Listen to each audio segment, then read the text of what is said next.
Et début de tournage, Allez savoir, une brève histoire de la chimie. Et salut la compagnie et bienvenue dans ce nouvel épisode d'Allez savoir, j'espère que tout va bien dans vos chaumières. Aujourd'hui nous allons traverser le temps et les âges pour vous parler d'une science trop longtemps sous-estimée, la chimie. C'est vrai qu'on connaît pas le Galilée de la chimie. Du coup qui est-ce? Contrairement à la physique, la chimie n'a pas de personnage ayant lutté envers et contre tous pour une idée. Pas de version poétique largement transformée car la chimie est une science assez récente au final. On idéalise souvent certaines personnes, comme c'est le cas de Galilée, qu'on aime volontiers représenter comme le messager qui évoque seul contre ce qu'on veut. La réalité est quand même souvent différente. Concernant la chimie, pas de figure de proue, mais plusieurs chimistes qui vont tout de même révolutionner cette science à leur manière. Nous entendons souvent parler des discours de l'histoire de la physique de l'Antiquité à nos jours.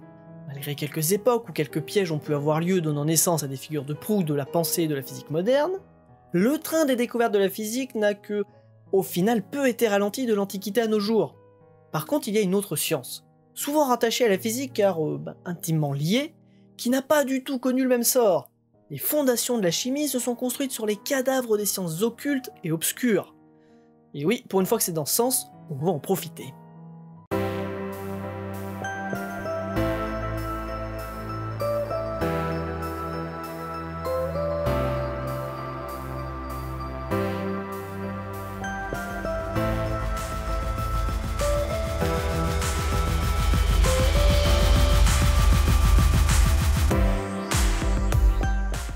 Quand nous pensons chimie, la plupart du temps nous pensons à des objets en verre avec des liquides de différentes couleurs, de différentes dangerosités, et le tout dans un laboratoire. Alors oui, mais en fait pas vraiment. La chimie concerne par définition la nature de la matière et ses transformations. Notre matière est constituée de molécules et même constituée d'atomes et d'électrons. Du coup, toutes les propriétés de ces constituants relèvent de la chimie. Cette notion fait que la chimie est très souvent associée, et à raison, à d'autres sciences. La chimie est donc une science centrale. La médecine, la métallurgie, la physique ou encore la parfumerie utilisent ces découvertes. De ce fait, la chimie est divisée en plusieurs catégories. Nous avons la chimie générale, la chimie biologique, la chimie physique, la chimie minérale ou encore la chimie analytique. Et ce n'est qu'un panel, hein. Et avec ce rôle central sur la compréhension de la matière qui s'applique à beaucoup d'autres domaines, on pourrait croire que la science de la chimie est extrêmement ancienne. On peut prendre comme exemple l'utilisation du feu par l'homme, la fermentation du raisin pour faire du vin ou encore le travail pour avoir du métal. Tous des procédés qui s'expliquent et se comprennent grâce à la chimie. Les exemples sont nombreux des utilisations de la chimie bien avant l'Antiquité, mais cette science est plutôt récente sur l'histoire des sciences. La chimie a en réalité une autre science comme ancêtre. Cette science est désuète, obscure, voire occulte selon les époques, et elle s'appelle l'alchimie. Tout de suite les grands mots. Pour la plupart des techniques qui utilisent la chimie avant et à l'Antiquité, ce sont des choses communes dont il est difficile de réellement trouver une origine. Comprendre comment on forge un métal, etc., bon... C'était des métiers rentrés dans les mœurs et peu de personnes se sont réellement souciées de comprendre comment la fermentation du raisin en vin se déroule. Prenons du coup la définition de l'alchimie pour comprendre la différence qu'il y a avec la chimie. Et au vu de l'intervention du clapeur, on va lui laisser la parole et il va nous expliquer ça sûrement mieux que beaucoup de personnes, hein. Alors l'alchimie, c'est l'art de, on va dire, purifier l'impur en imitant et en accélérant les opérations de la nature, hein, afin de parfaire la matière, quoi. Grossièrement, le but de cette science était de trouver un moyen de transformer le plomb en or, de faire des élixirs de longue vie, et puis alors il y a le saint graal de cette science, la pierre philosophale. On se rend tout de même compte que l'alchimie tente de comprendre comment transformer la matière et la nature des choses. On ne reste pas si loin que ça de la chimie, si on enlève la partie un petit peu magique et assez optimiste de cette science. Ça suffit, hein, parce que je vous rappelle quand même que l'alchimie, elle est bien plus ancienne que la chimie. Et qu'elle nous vient des anciens, hein, qui savaient quand même beaucoup plus de choses que nous. Effectivement, nous retrouvons les prémices de l'alchimie en Égypte.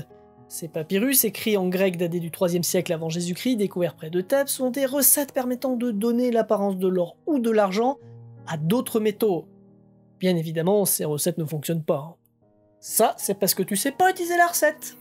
Cependant, c'est aussi durant cette période que naît la chimie, la vraie, même si elle n'a pas encore de nom et qu'elle reste encore associée plus ou moins à l'alchimie. Alors il existe tout un tas de personnes cherchant à comprendre la matière. L'idée de l'atome va notamment naître vers 450 avant Jésus-Christ. C'est le philosophe grec Leucippe et son disciple Démocrite qui vont théoriser une particule indicible.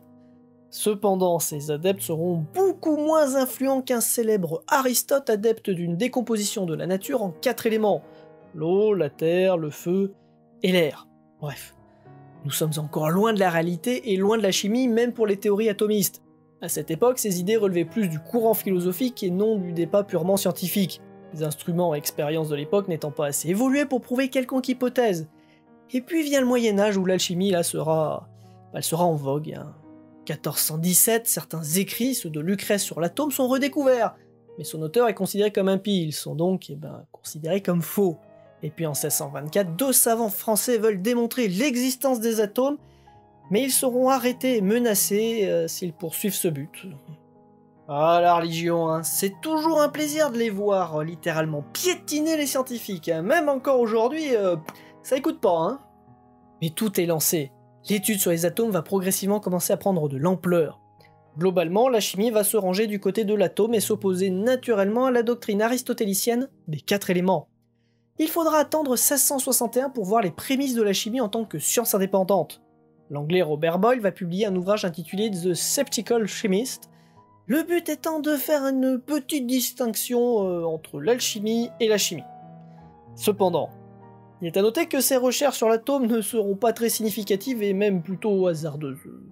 On n'a pas retenu grand chose. Après, la chimie va pas forcément non plus naître sous les meilleurs auspices car elle va rester encore assez proche de l'alchimie et les découvertes seront en plus un petit peu fortuites. Prenons par exemple en exemple Henning Brand qui en 1675 veut récupérer l'or contenu dans notre urine. Bah oui, les urines sont dorées donc pourquoi pas, il y a peut-être de l'or dedans. Et après diverses tentatives de distillation, cet Allemand va découvrir une nouvelle matière. Il a extrait une substance qui, au contact de l'air, a tendance à s'enflammer spontanément. Elle sera baptisée porteur de lumière, phosphore.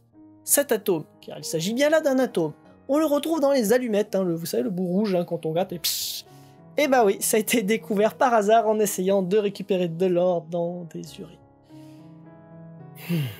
Le XVIIe siècle marque aussi des avancées sur l'étude des gaz. La pompe sous vide fait son apparition et se retrouvera même dans les laboratoires de chimistes. Entre la fin de ce XVIIe siècle et le milieu, on va dire, du XVIIIe siècle, de nombreuses découvertes en chimie auront lieu, même si peu de choses seront exactes et beaucoup seront critiquées par la suite. Dans tous les cas, c'est pas grave parce que la chimie fait ses premiers pas. Jusqu'en 1743, où à partir de cette date, un Français va faire de la chimie une science moderne. Il est célèbre pour ses recherches en chimie, mais pas que, parce qu'il fait partie des gens qui sont chargés, par le roi, de taxer et d'imposer le contribuable. Cela lui vaudra de perdre sa tête à la Révolution sur une célèbre trancheuse royale positionnée place de la Concorde. Bref, cet homme s'appelle Lavoisier. Et pour comprendre l'importance de Lavoisier à cette époque, prenons comme exemple l'une de ses plus grandes découvertes, et non des moindres, c'est que rien ne se perd, rien ne se crée, tout se transforme. Il met les bases à ce qu'on appelle aujourd'hui la loi de conservation de la matière. Lui et sa femme vont le comprendre en expliquant pourquoi un objet qui s'oxyde prend du poids. Une énigme pour l'époque, parce que certains chimistes ont tenté des explications pour le moins hasardeuses et surtout complètement fausses. Lavoisier, lui, va constater qu'un objet qui s'oxyde attire des particules qui se trouvent dans l'air, l'oxygène et l'eau. Il comprend donc aussi comment fonctionne l'oxydation, un principe assez connu en chimie. Pour exemple, une oxydation bien connue de tout amateur de voitures anciennes, c'est la rouille. Et oui, l'oxydation du fer. Bon, tout cela pour dire que lors d'une réaction, certains atomes vont changer d'état, mais la masse des réactifs avant la réaction et la masse des produits, donc ce qu'on trouve après la réaction, la masse de ces deux choses, elle est la même. Rien ne se perd, rien ne se crée, tout se transforme. Alors bien sûr, dit comme cela, Lavoisier semble comme étant un visionnaire de l'époque, le fameux Galilée dont on parlait en début d'épisode. En fait, oui et non. Il apportait un œil nouveau à la chimie, certes, mais certains de ses confrères de l'époque furent tout aussi intéressants et c'est même souvent un travail de groupe qui a primé. Prenons en exemple l'ère des phlogistiqués. Carl Wilhelm Scheele sera le premier à isoler cet atome. Un autre chimiste nommé Priestley va plus ou moins identifier certaines propriétés de cette ère des phlogistiqués. Et Lavoisier va plus ou moins terminer le travail en identifiant cette ère déphlogistiquée comme un élément. En fait, c'est surtout que c'est en poursuivant tour à tour les expériences des uns et des autres que les constatations et les découvertes vont avoir lieu. Par contre, c'est Lavoisier qui donnera le nom final à cette ère déphlogistiquée, l'oxygène. Quand même un peu plus simple. Hein. Ce sont donc avec des allers-retours, expérience contre expérience, que les choses ont réellement avancé. Lavoisier ayant assez souvent le dernier mot, car il trouvait souvent la solution finale. Mais sans le travail préalable de ses confrères, où il les conteste ou non, où il veut aller plus loin, etc., peut-être que sans ce travail, il aurait peut-être pas tout trouvé. Mais son exploit, par contre, celui-là on peut pas lui enlever, c'est celui d'avoir réformé la chimie en lui donnant un cadre. Avant lui, tout le monde nommait les découvertes à sa guise, et puis en plus avec des noms un peu bizarres. Il n'y avait pas de cadre, de nomenclature précise, du coup cela même arrivait que deux substances différentes portaient le même nom. De quoi tout confondre, quoi. Il va arriver avec 3 de ses confrères à imposer de l'ordre. La physique avait son petit journal, nommé les Observations sur la physique. Lavoisier va créer du coup son équivalent en chimie, les Annales de chimie en 1789, afin de faire émerger cette science car les chimistes étaient encore assez peu nombreux.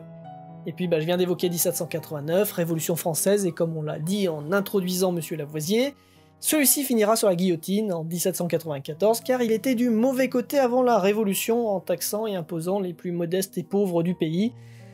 Oui, là c'était pas le bon choix. Hein. Parallèlement aux divers travaux de Lavoisier, des atomes nouveaux seront découverts comme le chlore, le fluor, le manganèse, le molybdène, le tungstène et l'azote, par un certain Carl Wilhelm Scheele que nous avons déjà évoqué sur l'oxygène il y a quelques minutes. Malheureusement pour cet homme, personne ne regarda réellement ses travaux et ses découvertes.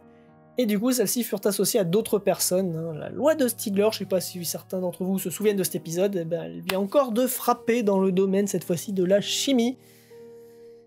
Et ce cher Scheele va aussi découvrir l'acide cyanhydrique, aussi connu sous le doux nom de cyanure d'hydrogène, qui sera choisi par un certain monsieur Schrödinger pour une expérience de pensée assez morbide avec des chats. Le milieu et la fin du XVIIIe siècle marquent un tournant historique pour la chimie. Par contre, le début du XIXe siècle ne sera pas aussi prolifique. On a bien quelques découvertes intéressantes, par exemple celle du gaz hilarant, gaz dont on se sert encore aujourd'hui pour endormir les patients lors d'une opération douloureuse. On a aussi quelques découvertes d'atomes liées à l'électrolyse, mais c'est à peu près tout.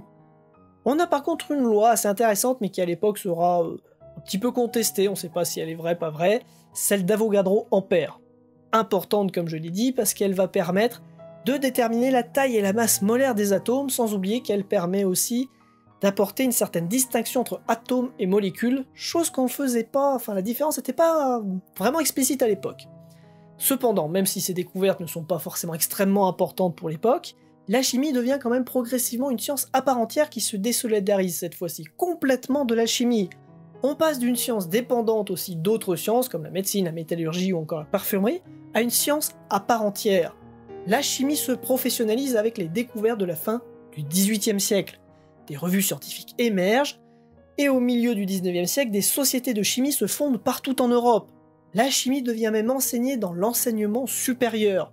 Une consécration qui devient même internationale. On passe d'une dizaine de chimistes, tous européens à la fin du XVIIIe siècle, à une science mondialement reconnue au milieu du XIXe siècle avec plus d'une centaine de savants compétents. Et devinez ce qui va entre autres donner un essor de plus en plus important à la chimie. J'hésite entre les Illuminati et les francs-maçons. Il y a des fois j'ai envie de l'étrangler. À part la révolution industrielle, je vois pas grand chose d'autre. Hein. Exactement. Grâce à l'industrie et à la chimie, on passe de produits artisanaux à la production de masse. On passe des énergies renouvelables à la société de consommation. On passe du moule à vent et donc de l'énergie du vent aux énergies fossiles avec le charbon puis le pétrole. Bref, la chimie et l'industrie vont révolutionner à elles deux notre vie pour ce qu'elle est devenue aujourd'hui. Et en plus de changer notre vie, cette révolution va profondément changer notre climat. Mais ça, à l'époque, ils ne s'en doutaient pas. En 1860, la chimie continue son petit bonhomme de chemin avec le premier congrès international de chimie qui a lieu en Allemagne, à Karlsruhe. 140 chimistes vont se réunir dans un seul but, s'accorder sur les noms et les symboles. Malgré un premier travail de réorganisation de la part de Lavoisier, il y a encore des divergences de nomenclature et de symboles qui nuisent à la communication entre chimistes. Et vu que la chimie est devenue internationale, c'est quand même mieux quand tout le monde parle le même langage. Et oui. Mais surtout, cela montre que la chimie continue de s'organiser avec une communauté et l'installation de règles qui demandent de la communication et des consensus. Ce premier congrès va être très important. Il va servir de base à un jeune chimiste qui va avoir plus tard une idée, élaborer un moyen de classer et d'ordonner les atomes. Il est russe et se prénomme Mendeleïev. Alors il n'est pas le premier à proposer un tableau de classification des éléments, mais c'est le sien qui sera le plus abouti. On l'appelle le tableau périodique des éléments. Les atomes sont classés selon leur numéro atomique et leurs propriétés. Mais son tableau a quelques trous. Des atomes qui sont alors encore inconnus. Grâce à son classement, il est même capable du coup de les prédire et de prédire leurs propriétés. Michel de Notre-Dame n'a qu'à bien se tenir. Ce tableau permet donc de réunir aussi deux types de chimie qui à l'époque étaient opposés, la chimie organique et la chimie minérale. Toute la chimie a donc enfin les mêmes lois, ce qui ne semblait pas évident avant l'apparition de ce tableau. La chimie a encore fait un énorme pas en avant. Cependant, le 19e siècle n'est pas encore terminé. Les recherches se poursuivent et l'atome livre peu à peu tous ses secrets. Quand en 1896, une nouvelle découverte fortuite va radicalement changer notre compréhension des atomes et va plus tard révolutionner entre autres la médecine. Henri Becquerel fait des expériences diverses. Un jour, il met dans un tiroir, à l'abri de la lumière, une plaque photographique et puis du sel d'uranium. Il étudie à ce moment-là la phosphorescence. Vu qu'il n'y a pas de lumière, la plaque photographique, qui est en plus enroulée dans son emballage de papier, n'est pas censée réagir. Et pourtant, quand il ouvrira son tiroir quelques jours plus tard, surprise, la plaque photographique était imprimée. L'uranium émettait donc un rayonnement. C'est son élève qui étudiera ce phénomène. Elle nous vient de Pologne et est naturalisée française. Elle deviendra célèbre en découvrant la radioactivité. Elle s'appelle Maria Salomea Sklodowska, plus connue avec son nom de mariage, Marie Curie. Son homme, Pierre Curie, va abandonner même ses recherches en physique pour aider sa femme. Les divers travaux du couple resteront dans les annales. Malgré que les recherches sur la radioactivité soient de l'ordre de la chimie, c'est le prix Nobel de physique qu'elle obtiendra avec son mari et son ancien professeur Henri Becquerel en 1903. Elle obtiendra plus tard le prix Nobel de chimie en 1911 pour ses travaux sur le polonium et le radium. Elle est la seule encore à ce jour à avoir obtenu le prix Nobel de physique et de chimie. C'est en fait le physicien Rutherford qui va étudier la radioactivité et découvrir certaines propriétés comme le principe de demi-vie. Ainsi, la purification et la classification d'un élément comme radioactif dépendent de la chimie, mais les propriétés de la radioactivité tombent dans l'escarcelle de la physique. La physique va ainsi s'accaparer la radioactivité et faire de la chimie un simple outil de recherche. D'où le fait que Marie Curie reçoive d'abord le prix Nobel de physique. Bref, certains connaissent la suite, Marie Curie mourra de ses recherches, personne n'avait vraiment conscience des dangers d'une exposition prolongée à la radioactivité. Son mari, lui, est mort en 1806 bien avant, suite à un accident de la route. N'oubliez pas de regarder avant de traverser la route, élémentaire, mais quand on a l'esprit occupé comme Pierre Curie, on ne fait pas attention et cela lui a été fatal. Aujourd'hui encore, les affaires de recherche du couple sont dans des coffres tapissés de plomb car jugés trop radioactifs. Les deux scientifiques auront une fille prénommée Irène Joliot-Curie qui continuera les recherches de ses parents. Elle obtiendra elle aussi le prix Nobel de chimie en 1935, elle entrera même au gouvernement. Et elle aussi mourra comme sa mère pour la science à cause d'une trop grande exposition à la radioactivité. Bref, sur cette note joyeuse, c'était un bref résumé de l'histoire de la chimie. La France a grandement contribué à son essor. Et bien sûr, les travaux sont loin d'être terminés. La compréhension de l'atome a encore énormément évolué. La chimie a trop souvent été sous-estimée et reléguée au second plan, alors qu'au contraire, sans la chimie, notre société moderne n'existerait pas. Les découvertes fondamentales de la physique n'auraient pas eu lieu, et au vu de contexte, nous avons encore plus besoin de la chimie pour aider la médecine. Merci à vous de nous avoir suivis. Et n'oubliez pas les pouces, les commentaires, les partages, les abonnements, les cliquages de cloche. Je vous donne rendez-vous la semaine prochaine pour un épisode court, et je ferai un petit épisode de vlog en fin de semaine pour revenir sur ce qui s'est passé dit la semaine dernière sur la chaîne. Et oui, on n'arrête plus les vidéos en ces temps de confinement. Profitez-en. Alors aujourd'hui, j'ai pas vraiment eu le choix du mot de la fin, par sûrement peur de mes thèses soi-disant complotistes. Alors du coup, j'ai été menacé d'apprendre une blague par cœur et de pas avoir le choix de la choisir. D'ailleurs, je l'ai pas comprise, alors bon, je vais vous la réciter, vous me direz si vous l'avez compris. Alors c'est un neutron qui cherche un appartement.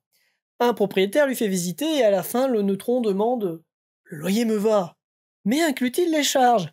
Le propriétaire lui répond « Pour vous, pas de charge. » Voilà, hein, on dit de mon humour, mais là, bref, merci à vous. Fin de tournage.